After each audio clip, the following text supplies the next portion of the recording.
देश की राजनीति में जिस तरीके से हलचल चल रही है, जिस तरीके से बहुजन समाज को नुकसान किया जा रहा है, SC ST OBC के लोगों को ठगा जा रहा है, उस तरीके से बहुजन समाज पार्टी की बसपा सुप्रीमो मायावती ने चिंतन किया और कुछ पोस्ट पर अपनी राय रखी।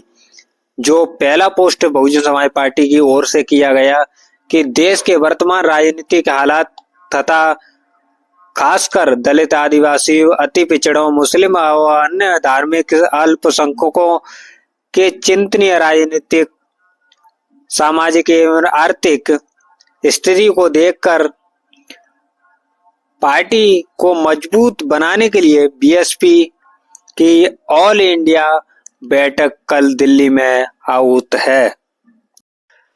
जिस तरीके से देश की वर्तमान राजनीति चल रही है, उस हालात को देखकर बहुजन समाज पार्टी ने अपनी राय रखी और बहुजन समाज पार्टी के बसपा सुप्रीमो मायावती के द्वारा जो कल 29 जनवरी को बैठक है, बहुजन समाज पार्टी के बसपा सुप्रीमो मायावती के द्वारा जो 29 जनवरी को बैठक है दिल्ली के अंदर, और उसमें बहुजन समाज पार्टी अपनी समीक्षा बैठक में क्या क्या निर्देश देती है और बहुजन समाज को एकजुट रखने के लिए क्या संदेश देती हैं, वो तो कल ही 29 तारीख को पता पड़ेगी। लेकिन आपको बता दें कि बहुजन समाज पार्टी में अब नया बदलाव दिख रहा है। बहुजन समाज पार्टी 2.0 पर काम करना चालू कर दिया। बहुजन समाज पार्टी ने अपने उत्तराधिकारी आकाश आनंद को जमीनी स्तर पर उतारना चालू कर दिया और जिस तरीके से दिल्ली विधानसभा चुनाव चल रहे हैं उसमें आकाश आनंद की एंट्री होती है तो उस तरीके से बदलाव भी दिख रहा है। बहुजन समाज पार्टी के पक्ष में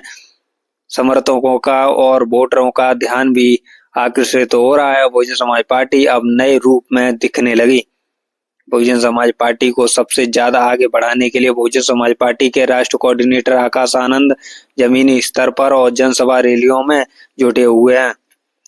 दिल्ली के विधानसभा चुनाव में बहुजन समाज पार्टी का रुख अलग मोड में दिखने लगा। त्रिकोणीय संघर्ष में बहुजन समाज पार्टी दिल्ली विधानसभा चुनाव में दिखने लगी। बहुजन समाज पार्टी अब नए रूप में दिख रही है। बहुजन समाज पार्टी के प्रत्याशी आम आदमी पार्टी, BJP, कांग्रेस की टेंशन बढ़ा रहे हैं। बहुजन समाज पार्टी के प्रत्याशी जमीन पर जाकर दिल्ली की हालत बता रहे हैं और केंद्र सरकार और राज्य सरकार आम आदमी पार्टी की पोल खोल रहे हैं और जनता को अपनी ओर खींचने में संभव भी दिख रहे हैं। जनता, गरीब जनता बहुजन समाज पार्टी से जुड़ने के लिए कितनी उत्साहित है वो तो अलग रूप में दिखने लगा है और बहुजन समाज पार्टी को समर्थन देने के लिए जनता रोड शो पर उतरने लगी, अपने घरों से बाहर निकलने लगी, बहुजन समाज पार्टी के प्रत्याशियों के साथ अब जुड़ने लगी। आपको वीडियो कैसी लगी हो तो अच्छी लगी तो लाइक शेयर कमेंट जरूर करें।